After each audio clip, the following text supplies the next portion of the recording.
Hello, everybody.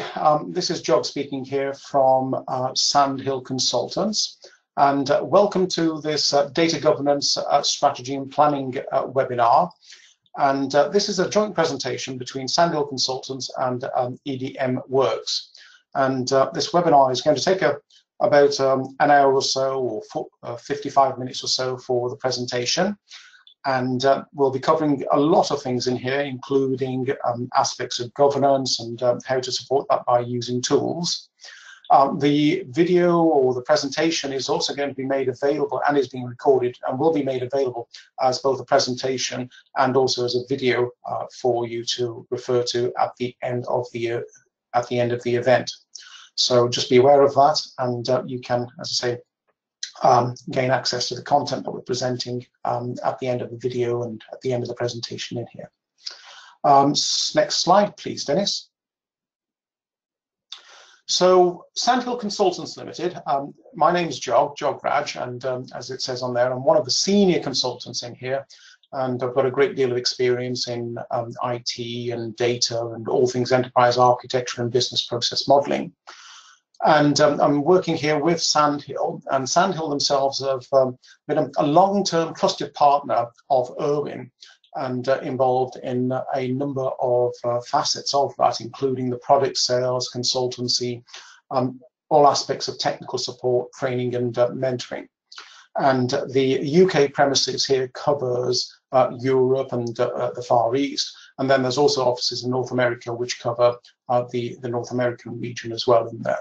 So between us, we've got a large area that we can cover, and the central point of contact for anything to do with Irwin products in here. And slide 2, I'll hand over to Dennis to introduce himself. Good afternoon. So my name's Dennis Slattery. I run a company called EDM Works. My background is about 30 years experience in data management, and these days most of what I do is provide specialist advisory on basically how to structure governance programs.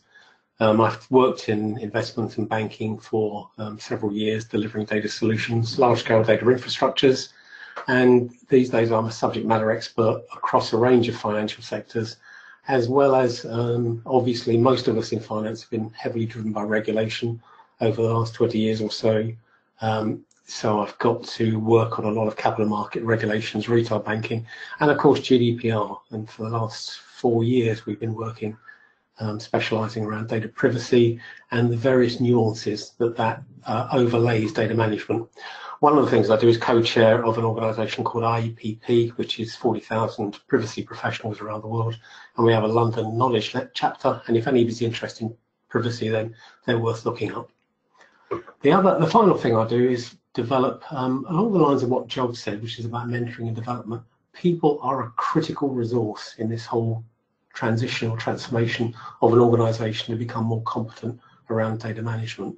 So we focus a lot on the development of collaborative education and training or certification programs for finance firms working on data. Data has become hugely important. It's always been hugely important. I think the awareness that data is at the heart of business has become preeminent, really, to a lot of senior executive thinking, people working on the ground, people who need to get reports out to regulators, people who need to improve customer service. And data has often been managed on a silo or process-driven basis, and that really is changing now. It's been changing for a number of years. So the purpose of this webinar is to help you construct a governance program to understand what we mean by governance as against development and implementation. So we'll look at how the two work together. So in the webinar, we'll cover the goals and the preconditions for your governance framework, the components of what we mean by data governance control framework, because fundamentally we're trying to control to make things align, make things in different parts of the business align, and generate a pool of trusted data of known quality. One of the things you need to do is to know your capabilities. There is, let's just say there is a need for the development of capability as far as data management and integration with the business to make sure that the business understand their roles and responsibilities with respect to data management, and that we have the tools necessary to enable them to execute their responsibilities. And we'll look at that when Jog takes you through some of the tools that he'll be showing you a bit later on. There are many different types of governance models, so we'll look at the two extremes of federated or centralised and just talk about some of the nuances there. Big focus on engaging with the business, discussion from Jog about metadata tooling and integration, and then finally at the end we'll make some suggestions. I'll show you some examples of putting a roadmap together for multi-stage development of your governance framework. I mentioned already that data has often been developed in a sort of siloed basis. So one of the first things you need to do in terms of structuring a governance program is to step right back. You really have to think back about what your organisation is and take a bit of a helicopter view as far as data is concerned about your organisation. So the first thing about any organisation is the importance of the customer. Everything comes back to whether or not you can supply products and services to that customer, and you will continue to do that providing you completely satisfy that customer. So the customer is absolutely crucial. And your firm is basically providing products and services to that customer. Now, there are a lot of other people and organisations engaged with your firm. There may be a whole supply chain, there may be investors, there may be all sorts of other auditors, external people who are looking at that organisation. And then of most importance, of course, are the processes that have to be carried out in order to deliver the products and service to that customer. And of course, there's the staff, there's the management and the actual operational staff who are running those processes, who are changing those processes to improve them or append things to them so that you continue to develop as an organisation. And of course, in finance particularly, but it could be energy, it could be all sorts of consumer businesses, pharmaceuticals, there's an increasing role, an increasing number of regulators who are coming in who put scrutiny on your firm. And that scrutiny is increasingly becoming around data. Now, none of the processes that we carry out these days, certainly in finance, can be carried out without data. Everything, absolutely everything, is dependent upon data. And the start of the data journey generally comes from the customer. Either we've constructed products that we think are relevant to that customer and we've designed some data that describe what those products are. For example, a mortgage might be a 25-year mortgage, 5% interest rate, whatever it might be. These are bits of data relevant to the product that we're selling to the customer. We then need to collect information from that customer about his name, address, find out various things from him, and build up a collection of information about the customer and about the products we're selling to that particular customer. Now, we can't just get that information from the customer himself. We always verify that information and enrich it from a whole series of external sources. Now, it used to be, if we go back 5-10 years, we would go and look at credit rating agencies, we go and look at all sorts of different things to build up information about that customer. Now, these days with big data, we are taking huge data sets from external sources that we have to integrate into our own I won't call it a data warehouse, but our data ecosystem, so that we can understand what's going on in the world and we can therefore construct or add to our existing product set to improve the quality of the offerings that we make to customers. And in order to do any of that, we have to transform, cleanse and integrate data from a lot of different sources. And we have many challenges. We've always had lots of challenges in doing this. And the reason for that is, once we know a customer with one identity and one address and all the rest of it, those external sources, for example, credit rating agencies, they may have a whole history of addresses. They may have people with similar names. They've had to figure out their own means of identifying individuals. And here we're talking about a customer. It could be a company, it could be a product, it could be any item within a data set. We have to make sure that we understand our version of identity for that customer, and we have to make sure that we understand how external organizations that we are integrating with or working with also understand that same customer, so that we can pull that information together and make sure that we have a consistent view. And if we don't do that, we have fragmented data already, so that when we actually get around to distributing that data back to customers for their customer bank statement or their online portal, into the processes that are carrying out credit checks, opening accounts, carrying out transactions, all of those things, then if we don't have a pool of trusted data to give to those processes for them to work through, then the whole thing starts to get very expensive and very, very messy. If we give what has happened 10 years ago when the crash happened, the regulators got a whole series of reports from the banks that were contradictory, that contain contradictory information, then the regulator loses trust in that organisation. So trust is something that we'll touch on, and trust is a key thing within governance that we really have to build up. So that, if you like, is a very simple, simplistic big picture. There's a set of data, there's a whole series of processes that have to carry out, there's some key stakeholders, there's our customer, there's a number of external data sources that we have to work with. And what we have to do is to take that to a much greater levels of granularity so that we can deliver some of the key things that governance has to do. So lineage, for example, is one of those things. If we deliver a report to that regulator, there are data items on that report. The regulator is entitled and often will ask or will want proof that you know what transformations, what processes that report came from, what transformations that data went through, how did that data come into your organisation, what checks did you carry out on that data as it came into that organisation, how have you integrated that data to create a master record about that customer, what's the accuracy, what's the proof. Now all of these things didn't exist 10, 15 years ago. They are now absolutely stock standard. You have to know this information. You have to have governance around your information so that you can respond to customer queries about whether or not the data is right. You have to, for example, on GDPR, if the customer thinks something's wrong, then they can ask you, tell me what information you've got about them. And if they see it's wrong, then they can tell you, I need that information changed. Now, for you to respond to that, you've got to know what data you've got about that customer. You've got to know where it is. You've got to know the quality of where it is in all those different places. The other thing that's apparent from this is that whilst you, for example, one of the regulatory reports that has to be produced every month from the banks is a list of mortgages, what new mortgages have come in, what's been cancelled, who's in arrears, what area is growing, what type of mortgage is coming in. So people have to produce this report every single month for a regulator.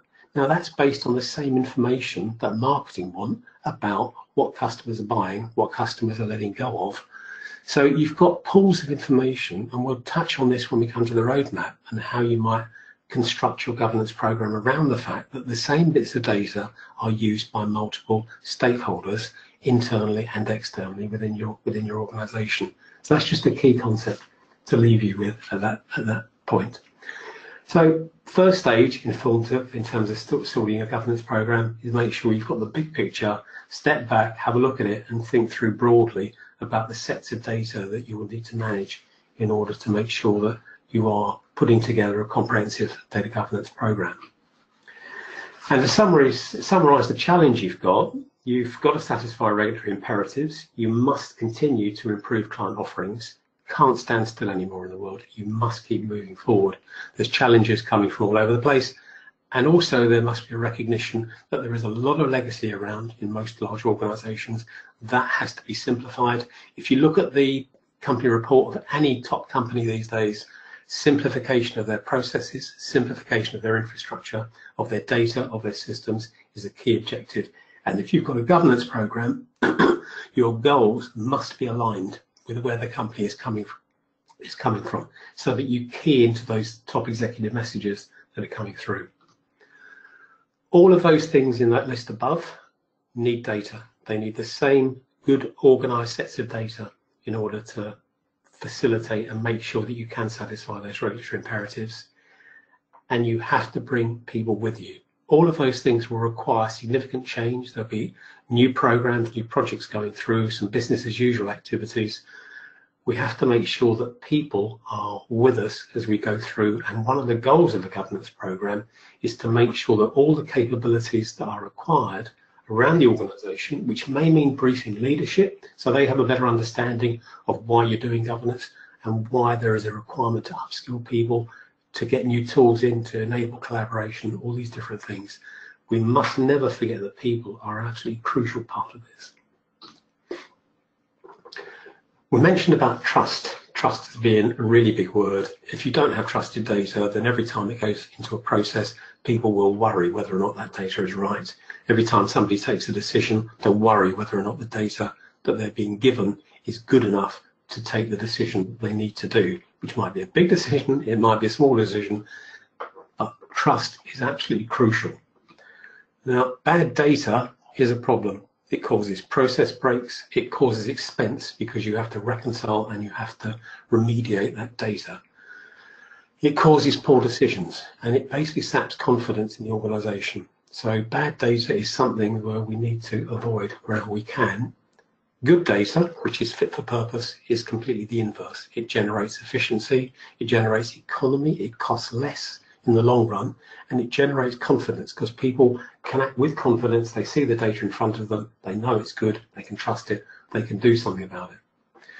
Now, bad data may be caused for many different reasons in an individual system, but in general, bad data, the data that comes is simply the outcome of the organization that doesn't have all the appropriate capabilities that it needs to manage its data. It may have data in lots of different places because it's managed things in silos. It can't integrate properly, it doesn't have a proper customer record, all these different things. So bad data means things to different people, but basically it's data that is not fit for the range of purposes for which it is applied. Good data, that's to say trusted data, is the natural outcome of an organization that has the necessary capabilities. And that's a multi-tiered thing. So that means from a people point of view that leaders understand the importance of good data and are therefore going to empower government's programs to help the organization move progressively towards a path of trusted data. It means there's staff who are competent, and those staff will be everything from data modelers and architects who are designing the future, designing the target, to operational staff who can specify, well, for my process, this is what I mean by quality, completeness, accuracy, timeliness, comprehensiveness, all those metrics that we require, that we can have those and make sure that I understand what those things mean and I can specify those and articulate them so that people giving me that data know what target to come to. So trusted data, many different aspects to it on the people side. Then we can implement, make sure that we have the systems, the processes and data from an operational point of view that generate that data. And around that, we've got governance and controls. Maybe we've got a chief data officer, maybe we absorb those chief data officers into different roles, operational roles around the organization. There's many different ways of doing that. But fundamentally, we need good governance and controls so that if things are going wrong, we have an escalation path, we have a path to report to leadership so they can say, we need more resource or whatever it might be so that we can make the necessary changes. So one of the key goals of your governance program is to transform the organization. It is your organization's transformation program. And you need to transform it to help your organization on a path so that it has all the relevant capabilities at the different tiers to naturally produce trusted data, i.e. data that people have said, this is my criteria for whether it's good or not, and then you deliver to that criteria. And that's what we need to get everybody thinking about, that it's just the natural outcome of doing things in logical, sensible, organized ways. Just doing a time check here. So transformation implies a source and a target. So your current state of data, we need to be comprehensive in where we think our data is. So our data is in many places. It's in the core production systems and processes of people doing the job, like know your client or producing an insurance policy or whatever it might be. It's in the operational systems. Because operational systems never have all the data we want, it's also in a whole series of data warehouses, data lakes, whatever it might be, where we've had to extract and store that and integrate that with some other data. And generally, we've got multiple databases. There will be a whole collection of metadata describing customer data, for example, on a siloed basis, probably. And because none of that ever quite does what we need, everybody will have produced some access databases, lots of spreadsheets, risk people, finance people, compliance people, people working in back-end functions inevitably have to produce lots of spreadsheets because the data in the core production systems, the databases, doesn't do what they want. Now, perfection is the enemy of good. It's a well-known saying. So we're not trying to get everything into one place.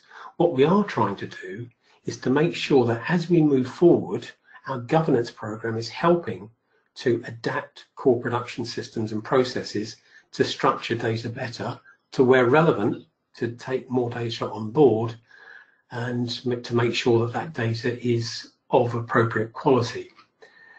We want more data in fewer databases. We want to try to minimize the proliferation and make sure that we have good quality data lakes, repositories, whatever you want to call them, that are well structured for operational purposes and for downstream functions who have to aggregate data for various risk, finance or marketing purposes. And of course, master data management is a core part of this, where we are actively focusing on creating master customer data sets, master product data sets, master transaction, whatever it might be. And we want more relevant and concise metadata, better data at the siloed system level, but also now a governance level of metadata so that we can look at what a customer means to us and then see where that data is held in different systems. So it's having different layers of metadata that are relevant. And the reality of all that is we're still not going to have perfection. So we still will have people on risk, on marketing and finance that require to pull together different spreadsheets, whatever it's happened. We're not going to get a perfect world, but we do need less of that.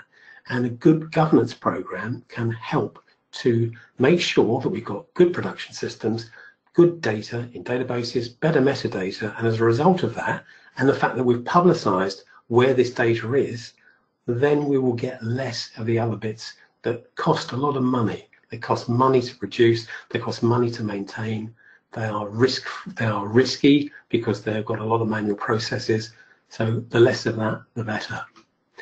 And the purpose of our governance framework is to help us on that journey from the current to the target. Now, the transformation from current to target will be a whole series of multiple work streams, new projects, new product activities, change programs, BAE, business as usual activities that deliver business value. And that's a crucial thing, because if you just try a governance program that doesn't deliver business value, it won't get support. So you have to latch on to those key programs that are delivering business value. And we also make sure that they deliver trusted data by weaving in governance practices into those activities that are being developed. And our governance framework is the wrapper for that. So the purpose of the governance framework is to create the structure and the processes for the development and implementation of this vision for data. So we need to make sure that our architecture is of good standing, that we have quality, consistent, developed across multiple work streams, that we have master data management processes in place. Governance doesn't own master data management, but it needs to make sure and reinforce the need for it and support it wherever it can. We need good metadata, we need good change management. Governance has to engage the business. It has to engage business leadership to make sure that it's empowered. So there's a whole organisation and skills issue here. Organisation from a point of view of engaging through a data governance council, reporting to the operational committee, whatever it might be, and identifying what competences we need around the organisation to make sure that we have all the necessary skills. We need to provide a governance operating model, which is a cohesive collection of standards, policies, processes, guidelines, and all the tooling that facilitates simultaneous working across different work streams, because this is the reality of modern organisation, to make sure we get this alignment, we get consistency, convergence, and we get alignment of data by going about the things we need to do. And finally, we have to measure it. We have to make sure that we're measuring and we're reporting where we are getting. So for each of the data sets, we need to explain how far we are along the journey to having good customer data, good product data, good transaction data, how we're integrating with our big data program. These different things, we need to do that. So what does the governance framework look like? There's many different ways we can put a governance framework together, but these are the crucial components of it. We must have executive sponsorship. If we don't have that, we will not get anywhere. Now, executive sponsorship is a number of different things. One of them, it means that the top management of the organisation have an awareness and commitment to putting data as one of the key objectives, that there is a recognition that data is at the heart of the organisation, and one of the things they need to do and should be done, and most governance projects will look to sponsor or support this, is the development of data management or data governance policy that specifies that data is at the heart. It will list a series of principles, and I'll give you some examples of those in a moment, that the organisation can buy into in terms of data quality, how we manage data or integrate data management into the management of the business. So there's a whole chunk in terms of making sure that how we are integrated with what the business is doing, where the business is going, and that we understand, and everybody understands, that data is a key support for the achievement of business goals. The second thing is the operating model. There needs to be a clear governance operating model that defines the various roles and responsibilities, what is expected of the business in terms of sponsoring parts of the governance program, what the role of data stewards are, what the role of the chief data office or data officer are, what processes we're going to have for integration with architecture, with data quality, what metadata there's going to be, and what levels of metadata and how they're going to fit together, and what our tooling is and how that tooling is going to support the operating model. How are we going to have a collaboration tool that helps people in different parts of the business manage customer data, for example, that may well cut across 3 or 4 different business silos. The other thing the framework has to do, bottom left-hand corner, is make sure that the core data management capabilities are identified and that they are woven into the overall plan. So the architecture is not just an isolated activity, but architecture is a key part of change programs, that it specifies where we're going from a point of view of major business as usual changes, BAU changes. Equally, the data quality is identified as something that is critical and that is again woven into the roadmap. Master data management, change management, core data management capabilities must be there. And then the final thing, bottom right quadrant, people. I will keep saying this, and it really is an important part, and it's often missed. People are the thing that will take you over the line, that will take you over the winning line in terms of getting programs or projects in. And it's the same with governance. There has to be a considerable effort in constantly communicating, making people aware of why you're doing it, of the benefits that will come from governance, of the benefits of having trust, the development of skills so that people who are stewards understand exactly what they've got to do, and if things aren't right, that there are escalation paths whereby they can escalate things so that things do get fixed. You'll also find from a data point of view, you build up collaboration networks of people working in different parts of the business who've got common interest in making sure that certain sets of data like customer, product, risk frameworks, whatever it might be, want to collaborate. So that's just the 4 simple quadrants of the data governance framework. Do you have one framework? Do you have one governance model? Do you have multiple? Do you centralize it? Do you federate it? Well, very simply, if you've got a smallish organization with a simple product set or a single product set, you just want one centralized governance organization that is integrating things together. The reality of most multinationals is that they have multiple product areas, they have multiple divisions selling those product areas, possibly with a very significant difference between the customer base that they're targeting. There will be regional variations that have significant different regulatory obligations. There will be group functions such as finance, risk, compliance, marketing, and some of that data will be common, some of it will just be used by one single business unit. So there is a requirement to make sure that we understand our organisation and look at how the business runs itself. And one of our key considerations in terms of governance is to key into the way the business runs it. So if you've got similarity of products and customers, strong group functions, and a command and control strike function, culture, you're onto a centralised organisation. If you are very, very minimal overlap of products and customers, I should say weak group functions, that's a mistake there, and a sort of federated business structure, then very much you're into a federated business model. It's a big mistake to try to overlay a centralized model on a federated system, and it's equally a mistake to try to overlay a federated model on a centralized system.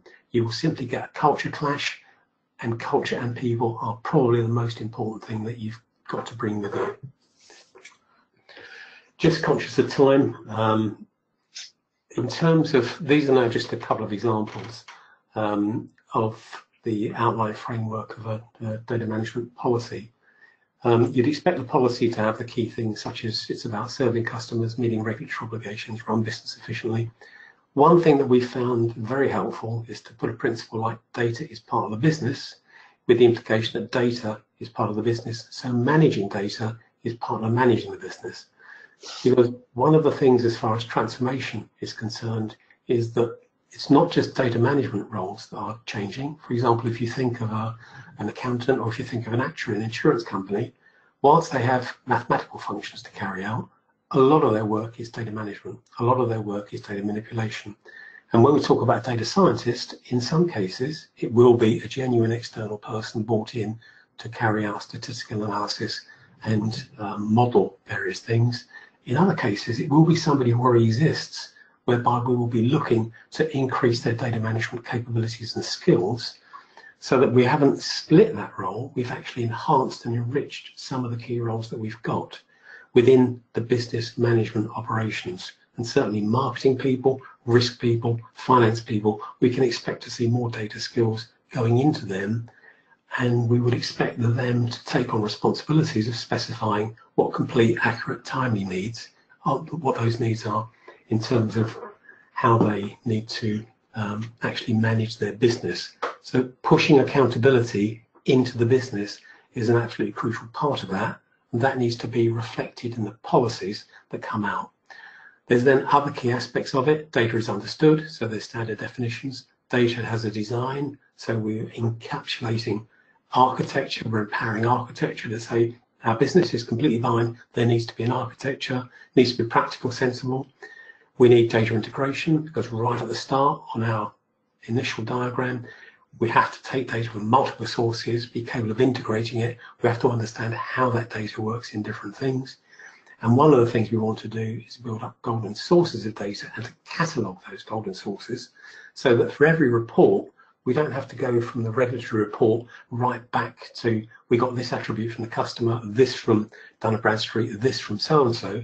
We want to build up trusted, proven golden sources that are quality checked and proven for the quality for certain data. So when we do lineage, we only have to go back to the golden source, not all the way back. So this is a key part of the whole thing. And the final thing, I think, before I pass over to Jog, is just to think through in terms of conceptually what we're looking to do when we talk about different levels of metadata. So here we've got 4 columns. On the left, we've got our core semantic model. So from an enterprise point of view, this is how we may want to see people and organizations, as they say, customer staff, represented in a certain way. We may want some standard definitions. We may have standard definitions for books, accounts, securities, and prices. Now that in different business areas will have completely different, they will have completely different perspectives, possibly different labeling, possibly different names for the same thing. So our overall dictionary structure needs to support different perspectives and be able to map to that. And then we need to know where that data is. So we need an inventory in our thing of the different production systems and our master data management system, so that for customer or product, we know where that stuff is. And then we need a whole series of mappings to look at the semantic to business process, so that we know our data, we know where it is, and so on and so forth. So I think at that stage, I'm just going to pause and pass over to Jog, if that's okay with you, Jog. Great, thank you very much for that, Dennis. And I'll take back control, and I'll show you my screen on here. It's a great Brexit phrase there, Jog. Thank you. And just before we go and talk a little bit about the slides, so all of the content that Dennis has been talking about, obviously, you know, it's part of the available assets at the end. But also, don't forget that, you know, if you have got questions here that you would like to ask Dennis, please put those into the chat, or you can ask them towards the end of the presentation. We'll have a Q&A session at the end. So please be prepared that if you do have any questions, either ask us now in the chat or ask us at the end. So with that in mind, Dennis has already introduced the fact that as one of the parts or the components of a good governance framework is the fact that you need some operating models, and those operating models need to be supported by tooling to enable you to effectively work in there. So the part of the presentation that I'm going to deliver is just a few moments, but is to really introduce the idea of metadata management. So obviously you've got data out there, and the data is the real instances. You know, you've got a name and address of a person and their contact details, etc. But all of that information can be classified as being metadata. That's data about data, and we want to be able to manage that. And obviously we need to have good tooling support for that. And also, as part of the slides, Dennis introduced the fact that, you know, the data doesn't really sit in isolation. It is part of business processes that are performed, and are part of the wider enterprise architecture. But we're going to leave those two out of the equation for today, and really we're just going to focus on the metadata and also the data transformation and the data mapping that takes place between the data as it moves between systems and moves between people. So with that in mind, Irwin has a suite of products which cover the data aspects in there, and all of that is wrapped up into what Irwin calls the enterprise data governance experience. And that's really a portfolio or a suite of products with data and the governance of data at the heart of their operations in there. And with, you know, good data, we can do all sorts of things. We can do lineage for the data. We can do impact analysis in there. We can look at data transformation, data quality, how to get hold of that data, you know, from the metadata sources that are available out there. And of course, we also need to be able to do workflow and collaboration. That's share the data with other people. There's no point in having metadata and having governance if the other interested parties are not actually going to be actively involved in using, consuming, and contributing to the development and the maintenance of that data in there. So again, in Dennis's slides, some of the principles that he introduced were pertaining to data is that, first of all, you need to make sure that data is actually understood. You know, what are we talking about? Where does it exist? And what does that data itself mean? But not only that, we have to be able to think about the data in terms of the consumers of that data. So there's going to be a business audience, and there's also going to be a technical audience. And we need to design the data and the information that we have in such a way that it's accessible and useful to the different target audiences. And the design of that data also needs to be fit for the purposes, for the systems that it's going to support in there. And not only for those systems, but how those systems themselves actually integrate and transform and transfer data between them.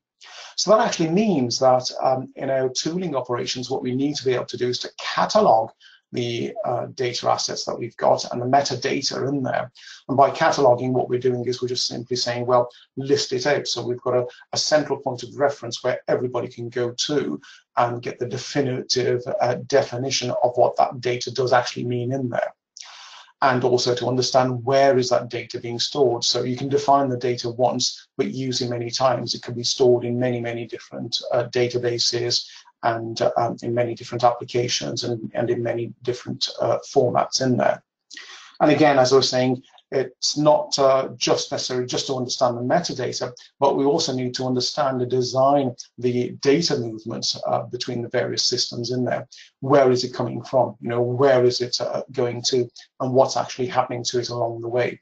And as you can imagine, both the metadata and the definition of the metadata and also the various integrations, there can be many, many hundreds and thousands of definitions of those.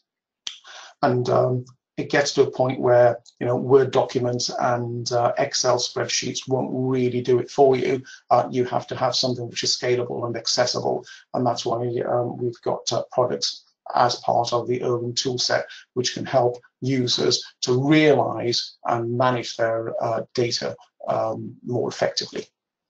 So here's an example of different types of data. Now, as I was saying, we've got data that will be targeted towards the business users and also the technical users. So as a business user, I might be interested in understanding the business terms. You know, what do I, or as a business user, understand the data to be? So I would express that in terms of user or business user friendly terms. As an example of that, I've got a definition of a customer here. But against this customer, I've also got links in the tooling which enable us to define, for example, some of the business policies that might apply to that.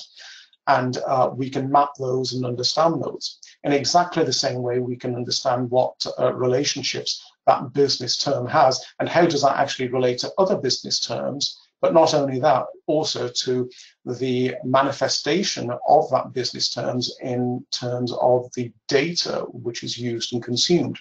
And that data itself may be used in various systems out there, may take on different forms or formats in there. And so we've got a linkage, or what we call here in the product set, a sort of mind map, you know, a single point where we can go in and take a look at the business term and its relationships to other business terms, to business policies, and the metadata itself as well. And again, you know, it's having that linking which enables you to go from business user, which says, here's the term that I'm interested in, what and where is this data itself being expressed and used, and it's a real nice way of being able to navigate your way through that. And if we're taking a look at cataloging and classifying that data, you know, again, for the technical audience, it needs to be very precise by its very nature. And we need to be able to understand what the systems are and, you know, the environments that they're working in. We might have a testing environment, a production environment, a development environment, etc. So those will be the different types of environments that we've got in there. And to be able to define those very, very explicitly. And so we've got the capability here to be able to catalog and define those in terms of their particular attributes. You know, there are tables and columns in there, or the different fields in there, who has got access to those, etc., that we can define and understand those.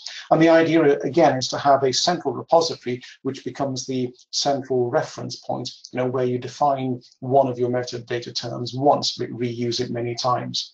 And so there's no ambiguity when people are using the terms as to exactly what they mean by that piece of data that they are looking at. Not only do we need to understand what the data is, but also what's the transformation and the movement of that data.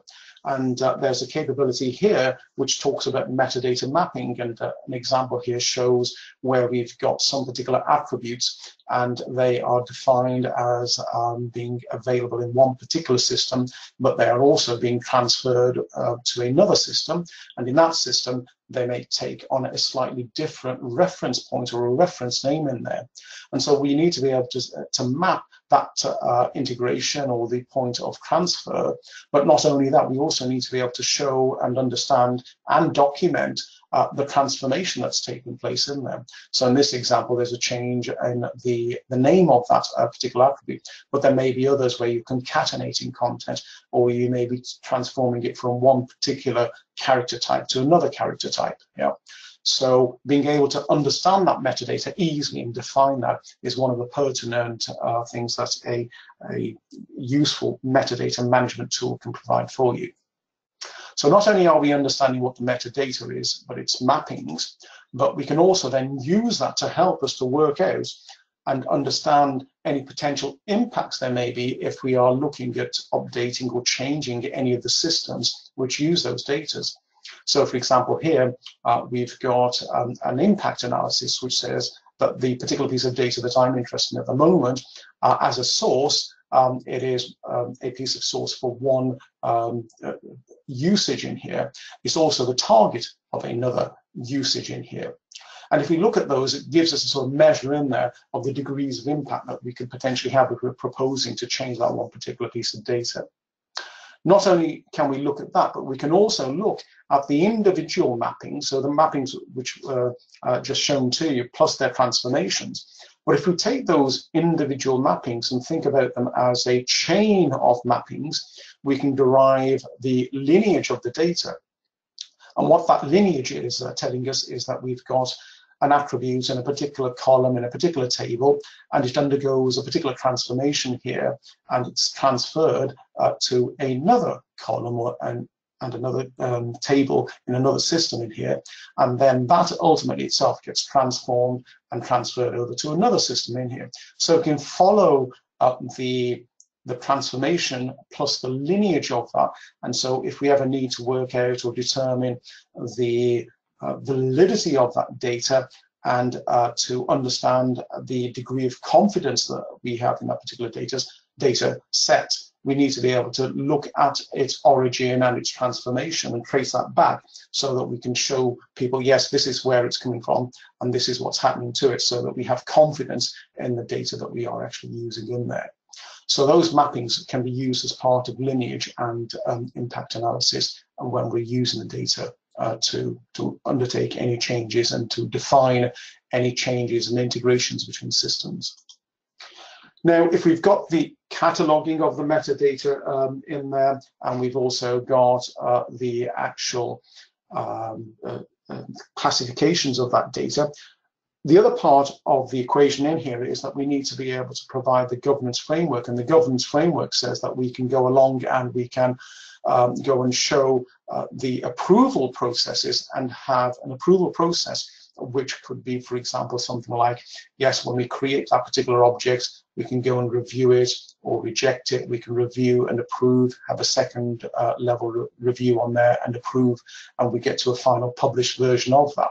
So we're getting different objects in here, and the governance workflow helps us to manage the releases of the definitions of that metadata that we have in here. And so the approval workflows form a very, very important part of the tool set itself as well. And as an example of that, here we've got some individual users in there. Obviously, we've got details in there. And then against those users, we've got the user roles, i.e. the things that they can actually perform in there.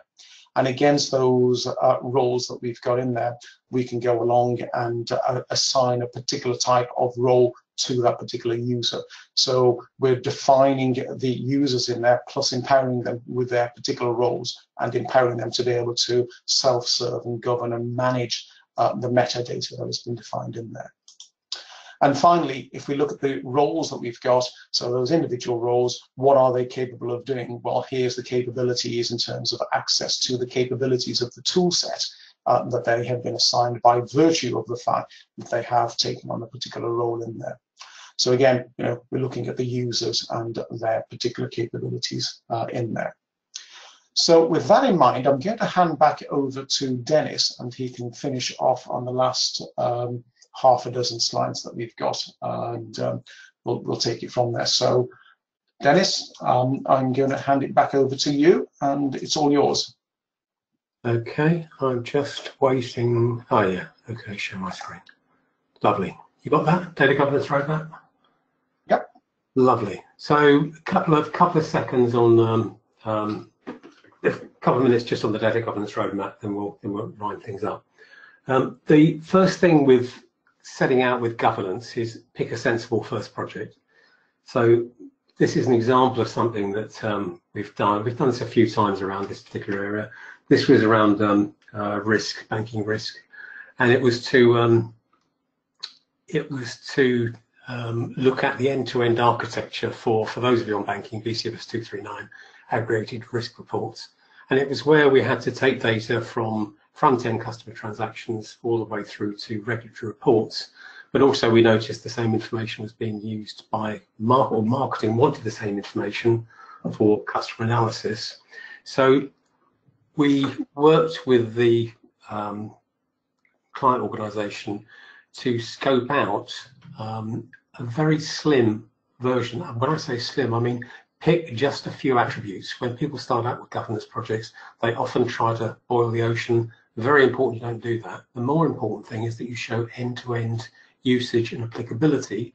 Pick a few critical attributes that are relevant, find a primary stakeholder and hopefully get a secondary stakeholder like marketing or somebody else.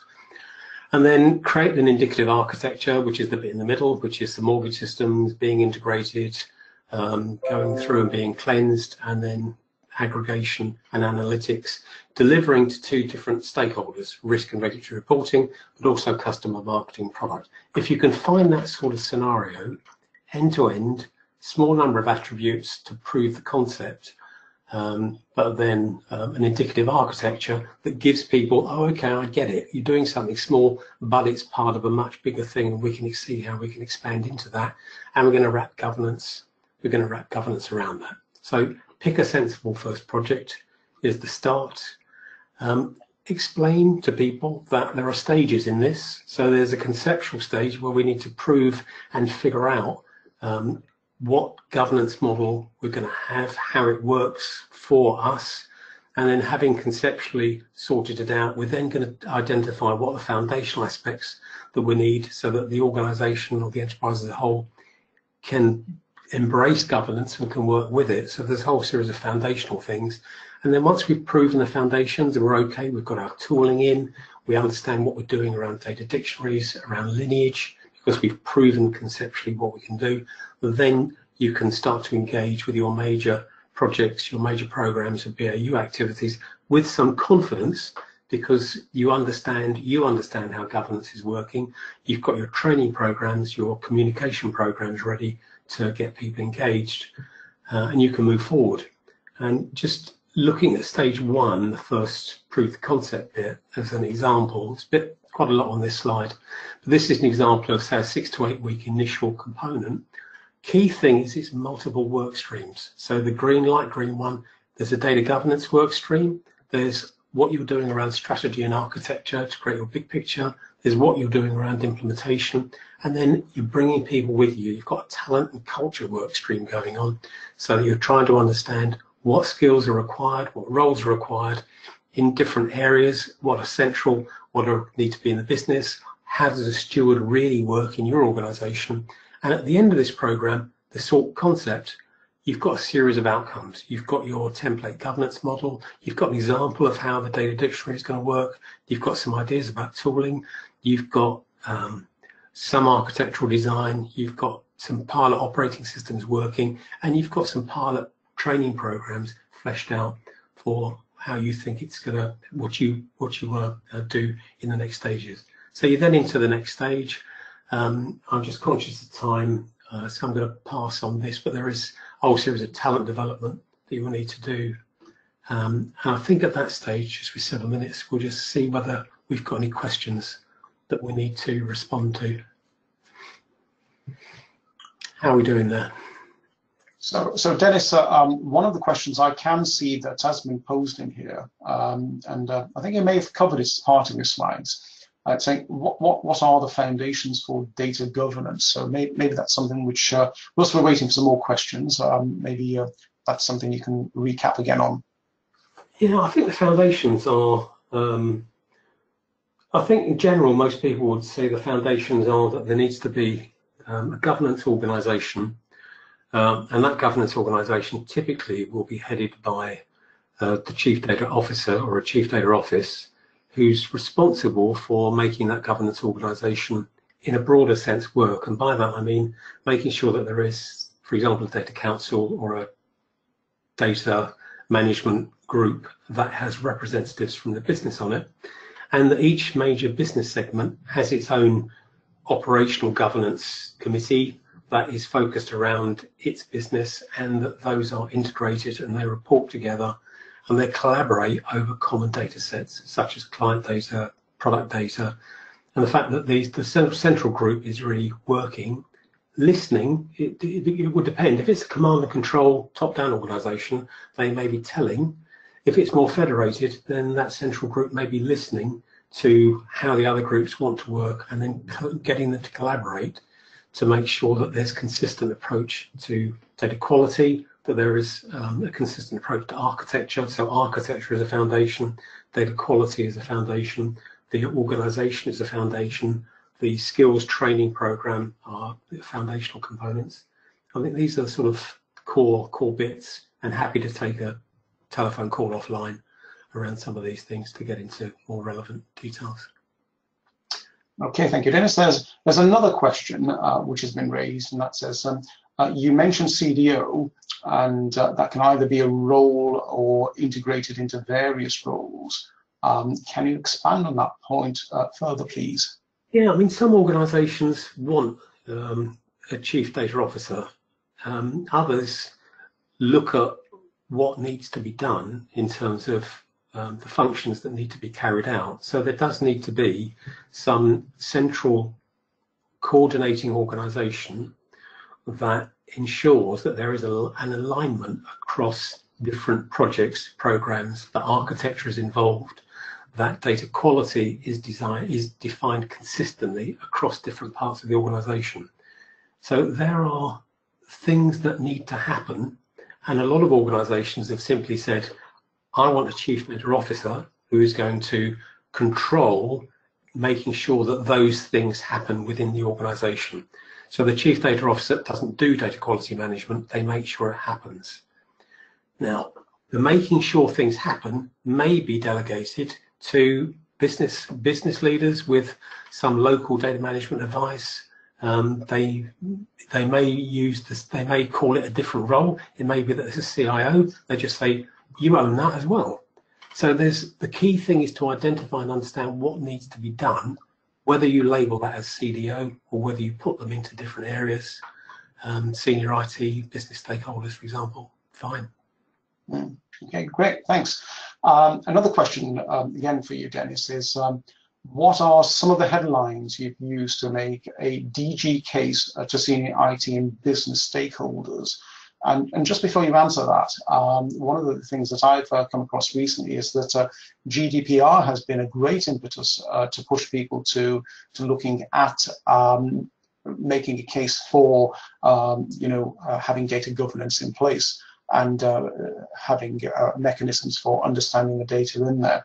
But it'll be interesting to see what your experience and thoughts are.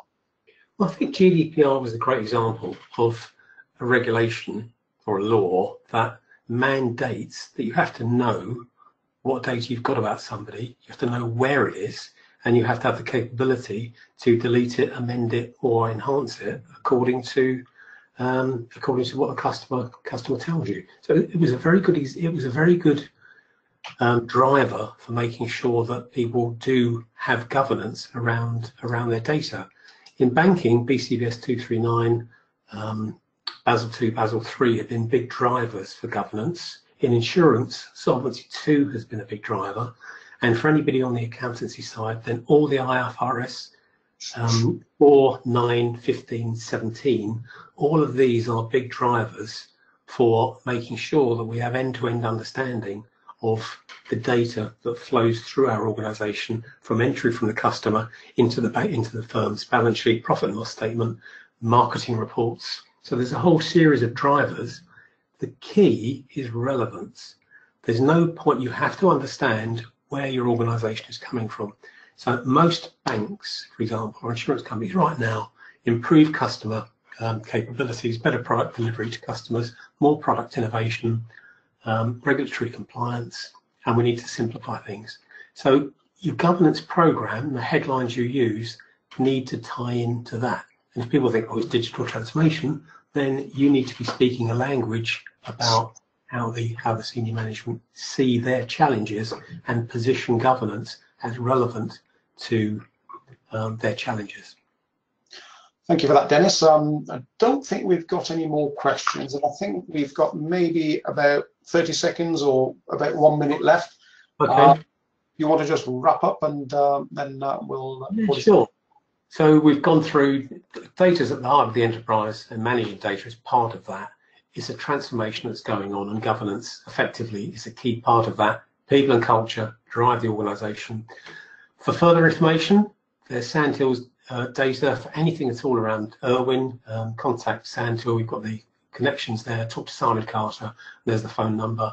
If you want to take anything further with us, happily chat with Sandhill or contact me directly with regards to assessment, planning, program shaping, or any sort of transformation things. Finally, a couple of other events. The next webinar is coming up on April the 16th around implementation. This one is about getting it going. The next one's about building momentum and increasing speed. And there's a blog from Sandhill that details their And I think on that, we're up to 3 o'clock and leave it there. Thank you all very much. Thank you. Bye. Bye-bye.